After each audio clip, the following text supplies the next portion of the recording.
Isang mapagpalang araw sa atin mga idol. Welcome po sa Prince Sophia Vlogs. Andito na naman tayo sa ating kusina. At ang ituturo kong lutuin sa inyo mga idol ay isa sa pinakapaborito nating mga Pilipino. Ito ang chicken wings adobo. Pero bago yan mga idol ay huwag mong kalimutang i-like ang video na ito. Mag-subscribe ka na rin sa aming channel at i-hit mo yung notification bell para lagi kang updated sa mga bagong videos na aming i-upload.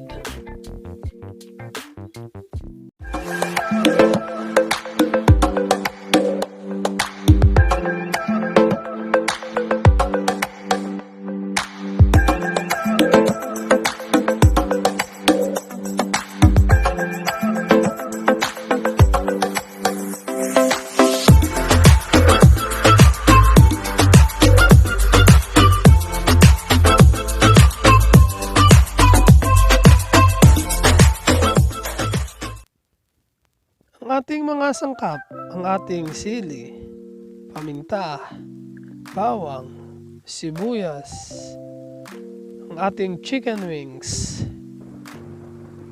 oyster sauce, cooking oil o mantika, suka, at ang ating toyo. Umpisahan na natin ang pagluluto mga idol. Sa isang mainit na kaldero ay maglagay tayo ng mantika. Pag mainit ng mantika natin ay igigisa natin yung ating sibuyas. Yes mga idol, ang una nating iginigisa ay yung sibuyas dahil madaling masunog ang ating bawang at iniiwasan nating masunog ito upang hindi pumait ang ating niluluto. Hihintayin lang natin mga idol na lumambot yung ating sibuyas. At kapag malambot na ang sibuyas natin mga idol ay isusunod agad natin yung ating bawang. Maraming klase ng pagluluto ng adobo mga idol. Sa akin ay mas gusto ko na ginigisa ang adobo dahil lumalabas yung tunay na lasa ng ating manok o ng baboy. At kapag medyo luto na yung bawang natin mga idol ay susunod na natin yung ating chicken wings.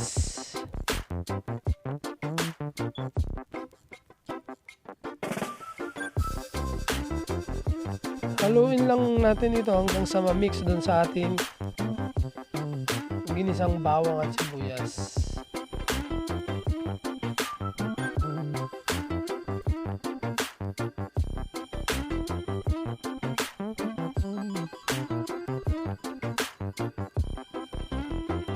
At kapag nahalo na natin ang ating chicken wings sa ating ginisang bawang at sibuyas ay tatakpan natin ito at hintayin natin kumulo.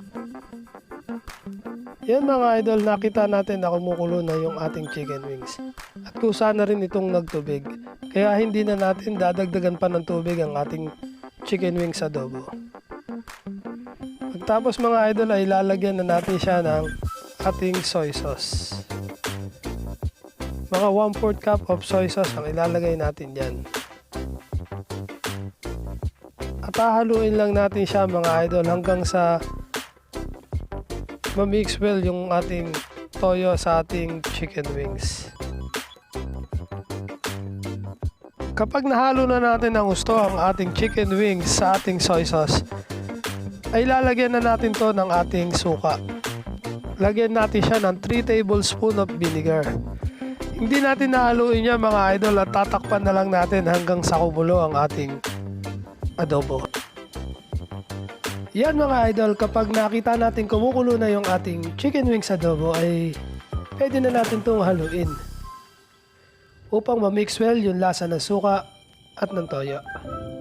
Pagkatapos mga idol ay ilagay na natin yung ating oyster sauce. Yan po ang magpapa-special o magpapasarap sa ating chicken wings adobo. Ang ating oyster sauce. Siguro mga 3 tablespoons lang ang inilagay natin mga idol. Tapos ilagay na rin natin yung ating pamintang durog at ang ating chili para magkaroon ng konting anghang yung ating chicken wings adobo. Hindi natin dinamihan yung sili mga idol dahil ang iba ay hindi naman gusto ang sobrang anghang sa chicken wings adobo. Pagkatapos ay takpan natin at hintayin kumulo. Pagkatapos ay ilagay na natin ang ating huling sangkap mga idol. Ito ay ang asukal. Yes mga idol, naglalagay po ako sa kahit anong adobo na aking niluluto. Dahil ang asukal po ang nagpapabalanse sa lasa ng ating adobo. Pagkatapos ay haluin lang natin yan mga idol at hintayin nating lumapot yung ating sauce. Yan mga idol, medyo palalaputin lang natin ng konti yung ating sauce ng adobo natin. Kasi kapag chicken ang ginagamit kong adobo ay mas gusto ko na medyo may sauce yung aking adobo. Pero kung baboy yan mga idol, masarap yan yung pinatuyuan at makikita mong medyo nagmamantika-mantika yung baboy. So lutuin pa natin siya ng mga 5 minuto at ready to serve na yan mga idol. At yan na mga idol, ang finished product ng ating chicken wings adobo. Ready to serve na siya at pwede nang kainin. Napakasarap niyan mga idol, lalo na partneran nyo ng napakainit na kanin. Or kahit sa inyong simpleng sinangag, ay siguradong mag-i-enjoy kayo sa pagkain ng ating chicken wings adobo. Kung nagustuhan nyo mga idol, ang sarili kong version ng chicken wings adobo at gusto nyo ring lutuin o gayahin ang pagluluto nito, ay huwag mong kalimutang bisitahin ang description below at ilalagay ko doon ang eksaktong sangkap ng ating chicken wings adobo. Muli ay maraming salamat sa inyong lahat na walang sawang sumusuporta at nanonood sa aking mga videos. Sana po ay wag po kayong magsasawang panoorin ang mga videos na aking ina-upload.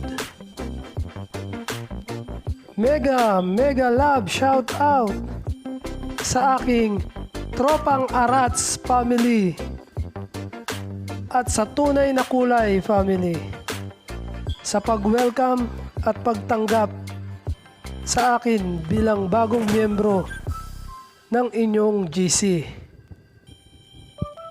Maraming salamat po sa suportang ipinapakita nyo sa akin mga idol. Asahan nyo po na